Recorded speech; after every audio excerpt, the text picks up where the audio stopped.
Bottom of the duck ಬಂದಿರುವಂತಹದ್ದು ನಿಮಗೆ queen of cups ಬಂದಿದೆ. ನಿಮ್ಮ ಲವ್ ಲೈಫಿನ ವಿಚಾರವಾಗಿ ಬಹಳ ಕೇರಿಂಗ್ ಅನ್ನ ಮಾಡ್ತಾ ಇರುವಂತಹದ್ದು, ಅದ್ರ ಬಗ್ಗೆನೇ ನೀವು ಯೋಚನೆಯನ್ನ ಮಾಡ್ತಾ ಇರುವಂತಹದ್ದು, ಒಂದು ಸ್ಟೇಬಲ್ ರಿಲೇಶನ್ಶಿಪ್ ಅನ್ನ ಉಳಿಸ್ಕೋಬೇಕು ಅನ್ನುವಂತಹ ಆಲೋಚನೆಯನ್ನ ಮಾಡ್ತಾ ಇರುವಂತಹದ್ದು ರೆಪ್ರೆಸೆಂಟ್ ಆಗ್ತಾ ಇದೆ. ಪಾಸ್ಟಿನ ಬಗ್ಗೆ ಹೇಳೋದಾದ್ರೆ ಎಲ್ಲವೂ ಚೆನ್ನಾಗಿಯೇ ಇತ್ತು. ಫುಲ್ ಕಾರ್ಡ್ ರೆಪ್ರೆಸೆಂಟ್ ಆಗ್ತಾ ಇದೆ ಅಂದ್ರೆ ಜಾಯ್ಫುಲ್ ಆಗಿತ್ತು, ಚೆನ್ನಾಗೇ ಮಾತಾಡ್ತಾ ಇದ್ರಿ, ಖುಷಿಯಾಗಿದ್ರಿ, ಖುಷಿಯಾಗಿ ಓಡಾಡೋದು ಎಲ್ಲವನ್ನ ಕೂಡ ನೀವು ಮಾಡಿರುವಂತಹದ್ದು ರೆಪ್ರೆಸೆಂಟ್ ಆಗ್ತಾ ಇದೆ. ಆದ್ರೆ ನೀವು ಯಾವಾಗ ಸೀರಿಯಸ್ ಆಗಿ ಕಮಿಟ್ಮೆಂಟ್ ಅನ್ನ ಕೇಳೋದಕ್ಕೆ ಶುರು ಮಾಡ್ತಿರೋ, ಅಥವಾ ನೀವ್ ಯಾವಾಗ ಸ್ವಲ್ಪ ಚೇಂಜಸ್ ಗಳನ್ನ ಮಾಡ್ಕೋ ಅಂತ ಹೇಳೋದಕ್ಕೆ ಶುರು ಮಾಡ್ತಿರೋ, ಅಥವಾ ನೀವು ಸ್ಪಷ್ಟವಾಗಿ ನಿಮ್ಮ ಲವ್ ಲೈಫಿನ ವಿಚಾರವಾಗಿ ಹೀಗೆ ಇರಬೇಕು ಅಂತ ಯಾವಾಗ ಒಂದು ಗಡಿಗಳನ್ನ ಹಾಕೋಕೆ ಶುರು ಮಾಡ್ತಿರೋ, ಆಗ ನಿಮ್ಮ ಲವ್ ಲೈಫಿನ ವಿಚಾರದಲ್ಲಿ ಫೀಲಿಂಗ್ಗಳು ಲೆಫ್ಟ್ ಔಟ್ ಆಗುವಂತ ಸಾಧ್ಯತೆಗಳು ಇದ್ದಿರುವಂತಹದ್ದು ನಿಮ್ಮ ಪಾಸ್ಟಿನಲ್ಲಿ ರೆಪ್ರೆಸೆಂಟ್ ಆಗ್ತದೆ. ನೀವೇನಾದ್ರೂ ಹಾಗಿರ್ಬೇಕು ಹೀಗಿರ್ಬೇಕು ಅಂತ ಏನಾದ್ರೂ ನೀವು ಅವ್ರಿಗೆ ಹೇಳಿದ್ರೆ ಅವರು ನಿಮ್ಮಿಂದ ಸ್ವಲ್ಪ ಸ್ವಲ್ಪ ದೂರ ಹೋಗಿರುವಂತಹದ್ದು ರೆಪ್ರೆಸೆಂಟ್ ಆಗ್ತಾ ಇದೆ. ಯಾಕಂದ್ರೆ ನೀವು ಖುಷಿಯಾಗಿರ್ಬೇಕು, ಸಂತೋಷವಾಗಿರ್ಬೇಕು ಅಷ್ಟನ್ನ ಮಾತ್ರನೇ ಅವರು ಎಕ್ಸ್ಪೆಕ್ಟ್ ಅನ್ನ ಮಾಡುವಂತಹದ್ದು. ಈಗ ಸದ್ಯದ ಮಟ್ಟಿಗೆ ಅವರು ನಿಮ್ಗೆ ಯಾವುದೇ ರೀತಿಯ ಸೀರಿಯಸ್ ಕಮಿಟ್ಮೆಂಟ್ ಗೆ ಒಳಗಾಗುವಂತ ಸಾಧ್ಯತೆಗಳು ಯಾವುದು ಇದ್ದಿರೋ ಮಟ್ಟಿಗೆ ನಿಮ್ಮ ಪಾಸ್ಟ್ ನಲ್ಲಿ ರೆಪ್ರೆಸೆಂಟ್ ಆಗ್ತಾ ಇಲ್ಲ. ಈ ಪರ್ಸನ್ ಏನು ಈ 4 ಕಾರ್ಡ್ ಬಂದಿದೆಯೋ, ಈ ಪರ್ಸನ್ ಸೀರಿಯಸ್ ಕಮಿಟ್ಮೆಂಟ್ ಗೆ ಸಿಗುವಂತಹ ಸಾಧ್ಯತೆಗಳು ಇದ್ದಿರೋ ಮಟ್ಟಿಗೆ ನಿಮ್ಮ ಪಾಸ್ಟ್ ನಲ್ಲಿ ಕಾಣಿಸ್ತಾ ಇಲ್ಲ.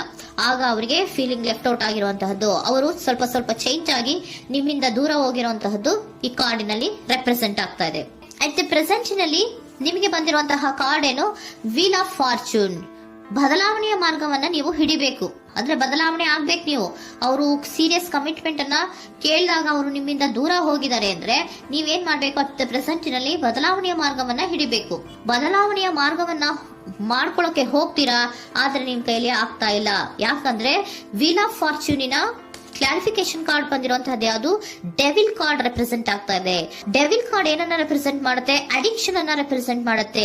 ಯಾವಾಗ್ಲೂ ಅವರ ಬಗ್ಗೆನೇ ಯೋಚನೆ ಮಾಡ್ತಾ ಇರೋದು, ಅದ್ರ ಬಗ್ಗೆನೇ ಥಿಂಕ್ ಮಾಡ್ತಾ ಇರೋದು. ಸ್ವಲ್ಪ ಬದಲಾವಣೆ ಮಾಡ್ಕೊಳಕ್ ಹೋಗ್ತೀರಾ, ಮತ್ತೆ ಪುನಃ ವಾಪಸ್ ಹಿಂದಕ್ಕೆ ಬರ್ತೀರಾ, ಮತ್ತೆ ಆಲೋಚನೆಯನ್ನ ಮಾಡೋಕೆ ಶುರು ಮಾಡ್ತೀರಾ. ಆ ಕಾರಣವಾಗಿಯೇ ನಿಮ್ಗೆ ನೋವುಗಳು ಆಗ್ತಾ ಇರುವಂತದ್ದು ಅಟ್ ಪ್ರೆಸೆಂಟ್ ಇನಲ್ಲೂ. ನೀವು ಬದಲಾವಣೆ ಆಗೋಕೆ ಹೋಗ್ತೀರಾ, ಎಲ್ಲಿ ಬದಲಾವಣೆ ಆಗ್ತಾ ಇದ್ದೀರಾ, ಎಲ್ಲಿ ಚೇಂಜಸ್ ಆಗ್ತಾ ಇದ್ದೀರಾ, ನೀವು ಆಗ್ತಾ ಇಲ್ಲ. ಯಾಕೆ ಹೇಳಿ, ನಿಮ್ಮಲ್ಲಿ ಅಡಿಕ್ಷನ್ ಗಳು ರೆಪ್ರೆಸೆಂಟ್ ಆಗ್ತಾ ಇದೆ. ತುಂಬಾ ಅಡಿಕ್ಷನ್ ಇರೋದ್ರಿಂದ, ನಿಮ್ಮ ಲವ್ ಲೈಫ್ ನ ವಿಚಾರವಾಗಿ ನೀವು ತುಂಬಾ ಅಡಿಕ್ಟ್ ಆಗಿರೋದ್ರಿಂದ ನೀವು ಯಾವುದೇ ರೀತಿಯ ಬದಲಾವಣೆಯನ್ನ ನೀವು ಮಾಡ್ಕೋತಿಲ್ಲ. ನಿಮ್ಮ ಲವ್ ಲೈಫ್ ನ ವಿಚಾರವಾಗಿ ನೀವು ಬದಲಾವಣೆಯನ್ನೇ ಮಾಡ್ಕೋತಾ ಇಲ್ಲ. ಅವ್ರು ಕಮಿಟ್ಮೆಂಟ್ ಕೊಟ್ಟಿಲ್ಲ, ಅವ್ರು ಹೋದ್ರು ಅಂದ್ಮೇಲೆ ನೀವು ಮುಂದೆ ಬರಬೇಕು, ನಿಮ್ಮ ಜೀವನದಲ್ಲಿ ನೀವು ಮುಂದೆ ಮುಂದೆ ಬರಬೇಕು. ಸೊ ನೀವು ಮುಂದೆ ಬರಕ್ ಹೋಗ್ತೀರಾ, ಆದ್ರೆ ಅಲ್ಲೇ ಸ್ಟ್ರಕ್ ಆಗ್ತಾ ಇರುವಂತಹದ್ದು ರೆಪ್ರೆಸೆಂಟ್ ಆಗ್ತಾ ಇದೆ. ನೀವ್ ಯಾವಾಗ ಅಡಿಕ್ಷನ್ ಗಳನ್ನ ಜಾಸ್ತಿ ಮಾಡ್ಕೋತಿರೋ ಅಬ್ಸೆಷನ್ ಆಗತ್ತೆ. ಯಾವಾಗ ನಿಮ್ಮಲ್ಲಿ ಅಬ್ಸೆಷನ್ ಗಳಾಗಕ್ಕೆ ಶುರು ಆಗುತ್ತೋ ಆಗ ನಿಮ್ಮ ನೋವುಗಳು ಜಾಸ್ತಿ ಆಗುತ್ತೆ. ಕಣ್ಣೀರಿಡೋದು, ನೋವನ್ನ ಪಡೋದು, ಸಂಕಟ ಪಡೋದು, ಪದೇ ಪದೇ ನೆನಪಿಸ್ಕೊಳ್ಳೋದು, ಅಳೋದು, ಆಗದೇ ಇಲ್ವೇನೋ ನನಗೆ ಅನ್ನುವಂತಹ ರೀತಿಯಲ್ಲಿ ಅಟ್ ಪ್ರೆಸೆಂಟ್ ನಲ್ಲಿ ಕೆಲವೊಬ್ರು ಇರುವಂತಹದ್ದು ರೆಪ್ರೆಸೆಂಟ್ ಆಗ್ತಾ ಇದೆ.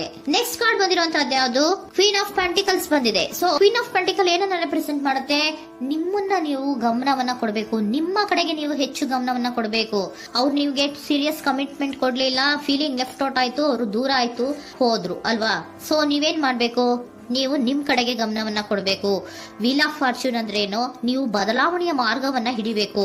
ಬದಲಾವಣೆಯ ಮಾರ್ಗವನ್ನ ಮಾಡ್ಕೊಳ್ಳೋದಕ್ಕೆ ಹೋದ್ರೂ ಕೂಡ ಮತ್ತೆ ವಾಪಸ್ ಹಿಂದೆ ಬರೋದು, ಮತ್ತೆ ಅಡಿಕ್ಷನ್ ಆಗೋದು, ಮತ್ತೆ ನೆನಪಿಸ್ಕೊಳ್ಳುವಂತಹದ್ದು, ಮತ್ತೆ ನೋವನ್ನ ಪಡುವಂತಹದ್ದು ನಿಮ್ಮಲ್ಲಿ ರೆಪ್ರೆಸೆಂಟ್ ಆಗ್ತಾ ಇದೆ. ನೀವು ಈ ಅಡಿಕ್ಷನ್ ಗಳಿಂದ ನೀವು ಆಚೆ ಬರಬೇಕು ಅಂದ್ರೆ ನಿಮ್ಮನ್ನ ನೀವು ಬ್ಯುಸಿಯಾಗಿ ಇಟ್ಕೋಬೇಕು.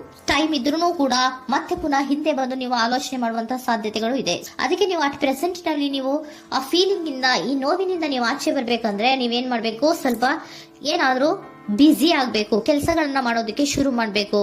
ನಿಮಗೆ ಗೊತ್ತಿರುವಂತಹ ಯಾವ ಕೆಲಸವಾದ್ರೂ ಸರಿ, ನೀವು ಸ್ವಲ್ಪ ಬ್ಯುಸಿ ಆಗಿರೋದಕ್ಕೆ ಪ್ರಯತ್ನವನ್ನ ಮಾಡ್ತಾ ಇರುವಂತಹದ್ದು, ಮಾಡುವಂತಹದ್ದು ರೆಪ್ರೆಸೆಂಟ್ ಆಗ್ತಾ ಇದೆ. ಕೆಲವೊಬ್ರು ಮಾಡ್ತಾ ಇದ್ದೀರಾ, ಕೆಲವೊಬ್ರು ಮಾಡುವ ಕಡೆಗೆ ಆಲೋಚನೆಯನ್ನ ಮಾಡ್ತಾ ಇರುವಂತಹದ್ದು ಅಟ್ ಪ್ರೆಸೆಂಟ್ ನಲ್ಲಿ ರೆಪ್ರೆಸೆಂಟ್ ಆಗ್ತಾ ಇದೆ. ಇಮಿಡಿಯೇಟ್ ಫ್ಯೂಚರ್ ನಲ್ಲಿ ಏನ್ ರೆಪ್ರೆಸೆಂಟ್ ಆಗ್ತಾ ಇದೆ, ನೈಟ್ ಆಫ್ ಸೋರ್ಟ್ಸ್ ರೆಪ್ರೆಸೆಂಟ್ ಆಗ್ತಾ ಇದೆ. ನೀವು ಕ್ವಿಕ್ ಥಿಂಕಿಂಗ್ ಅನ್ನ ಮಾಡಿ ಏನೋ ಒಂದು ಆಕ್ಷನ್ ಅನ್ನ ತಗೋಬೇಕು ಅನ್ನೋದ ಆಲೋಚನೆಯನ್ನ ಮಾಡ್ತೀರಾ, ಬಹಳ ಫೋಕಸ್ ಅನ್ನ ಮಾಡ್ತೀರಾ ಒಂದು ವಿಚಾರವಾಗಿ, ಕ್ವಿಕ್ ಥಿಂಕಿಂಗ್ ಅನ್ನ ಮಾಡ್ಬೇಕು ಅಂತ. ಮತ್ತೆ ಪುನಃ ಏನ್ ಮಾಡ್ತೀರಾ, ನಿಮ್ಮ ಮುಂದೆ 2 ಆಪ್ಷನ್ಗಳು ಬಂದ್ಬಿಡುತ್ತೆ. ಯಾವ್ದು ಮಾಡ್ಲಿ, ಹೇಗ್ ಮಾಡ್ಲಿ, ಏನ್ ನನ್ನ ಕೈಲಿ ಆಗ್ತಾ ಇಲ್ವಲ್ಲ ಮರೆಯೋದಕ್ಕೆ, ಮುಂದೆ ಹೋಗೋಣ ಅಂತೀನಿ, ಮತ್ತೆ ಏನಿದು ಕನ್ಫ್ಯೂಷನ್ ಅಂತ ಮತ್ತೆ ಕನ್ಫ್ಯೂಷನ್ ಅಲ್ಲಿ ಇರುವಂತಹದ್ದು ಇಮಿಡಿಯೇಟ್ ಫ್ಯೂಚರ್ ನಲ್ಲಿ ರೆಪ್ರೆಸೆಂಟ್ ಆಗ್ತಾ ಇದೆ. ನೀವೇನ್ ಮಾಡ್ಬೇಕು, ಈ 2 ಆಯ್ಕೆಗಳಲ್ಲಿ ನಿಮಗೆ ಯಾವ ಆಯ್ಕೆ ಬೇಕು ಅನ್ನೋದನ್ನ ಫಸ್ಟ್ ಆಲೋಚನೆಯನ್ನ ಮಾಡಿ ನಂತರ ನಿರ್ಧಾರವನ್ನ ಮಾಡಬೇಕಾಗತ್ತೆ. ಡಿಟರ್ಮಿನೇಷನ್ ಅಂಡ್ ಡೈರೆಕ್ಷನ್, ನಿರ್ಣಯವನ್ನ ಮಾಡಿ ಅದೇ ದಾರಿಯಲ್ಲಿ ನೀವು ಮುಂದೆ ಹೋಗ್ಬೇಕು ಈ ಆಲೋಚನೆಯನ್ನ ಮಾಡಬೇಕು. ಆ ರೀತಿಯ ಆಲೋಚನೆಯನ್ನ ಮಾಡಿದ್ರೆ ಇನ್ ನಿಯರ್ ಫ್ಯೂಚರಿನಲ್ಲಿ ನೀವು ಆ ರೀತಿ ಆಲೋಚನೆಯನ್ನ ಮಾಡಿದ್ರೆ ನಿಮ್ಮಲ್ಲಿ ಒಂದು ಪಾಸಿಟಿವ್ ಚೇಂಜಸ್ ಗಳಾಗತ್ತೆ. ಸ್ಟಾರ್ ರೆಪ್ರೆಸೆಂಟ್ ಆಗ್ತಾ ಇದೆ, ಕೆಲವೊಂದು ರೀತಿಯ ಪಾಸಿಟಿವ್ ಚೇಂಜಸ್ ಗಳು ಆಗತ್ತೆ. ನಿಮ್ಗೆ ಏಂಜಲ್ ಗೈಡೆನ್ಸ್ ಏನ್ ಕೊಡ್ತಾರೆ ಅನ್ನೋದನ್ನ ನೋಡೋಣ. ನಾಟ್ ದ ರೈಟ್ ಟೈಮ್, ಇದು ಕರೆಕ್ಟ್ ಆಗಿರುವಂತಹ ಟೈಮ್ ಅಲ್ಲ. The situation will improve, situation ಅನ್ನೋದು ಇಂಪ್ರೂವ್ ಆಗುತ್ತೆ ಯಾವಾಗ, ಇಫ್ ಯು ಬಿಲೀವ್, ನೀವು ನಂಬಿಕೆ ಇಟ್ಟಾಗ ಮಾತ್ರ ಸಿಚುಯೇಷನ್ ಅನ್ನೋದು ಇಂಪ್ರೂವ್ ಆಗುವಂತಹದ್ದು. ಏನೀಗ ಬೇಜಾರಿನಿಂದ ಇದ್ದೀರಲ್ಲ, ಈ ನೋವು ಯಾವಾಗ್ಲೂ ಶಾಶ್ವತವಾಗಿ ಇರುವಂತಹದ್ದು ಅಲ್ಲ. ನಾಟ್ ದ ರೈಟ್ ಟೈಮ್, ಇದು ಕರೆಕ್ಟ್ ಆಗಿ ಇರುವಂತಹ ಸಮಯ ಅಲ್ಲ. ಸ್ವಲ್ಪ ವೇಟ್ ಮಾಡು, ನೀವು ಚೇಂಜಸ್ ಮಾಡ್ಕೊಳ್ಳೋ ಕಡೆಗೆ ಹೆಚ್ಚು ಗಮನವನ್ನ ಕೊಡು, ಅಲ್ಲಿ ಚೇಂಜಸ್ ಆಗತ್ತೆ ಅನ್ನೋದನ್ನ ಏಂಜಲ್ ಗೈಡೆನ್ಸ್ ನಿಮ್ಗೆ ಕೊಡ್ತಾ ಇದ್ದಾರೆ. Surrender your full power. Your life is a calling for you to step in to your full power rather than playing it small. ನೀವು ಧೈರ್ಯವಾಗಿ ಒಂದು ಹೆಜ್ಜೆಯನ್ನ ಮುಂದಕ್ಕೆ ಇಡಬೇಕು. ಸೊ ಮುಂದೆ ಹೋಗುವಂತಹ ಆಲೋಚನೆಯನ್ನ ಮಾಡಬೇಕು. ಪವರ್ ಇಂದ, ನಿಮ್ಮಲ್ಲಿರುವಂತಹ ಪವರ್ ಅನ್ನ ಯೂಸ್ ಮಾಡ್ಕೊಳ್ಳಿ. ಯಾಕೆ ನನ್ನಲ್ಲಿ ಏನಿಲ್ಲ, ನನ್ನ ಕೈಲಿ ಏನೂ ಆಗಲ್ಲ ಅಂತ ಯಾಕೆ ಕೂತಿದ್ದೀರಾ? ನೀವು ಏನ್ ಮಾಡ್ಬೇಕು, ಬಹಳ ಧೈರ್ಯದಿಂದ ಮುಂದಕ್ಕೆ ಹೋಗಿ ಅನ್ನೋದನ್ನ ನಿಮ್ಗೆ ಸರೆಂಡರ್ ಕಾರ್ಡ್ಗಳು ಕೂಡ ಹೇಳ್ತಾ ಇದ್ದಾರೆ.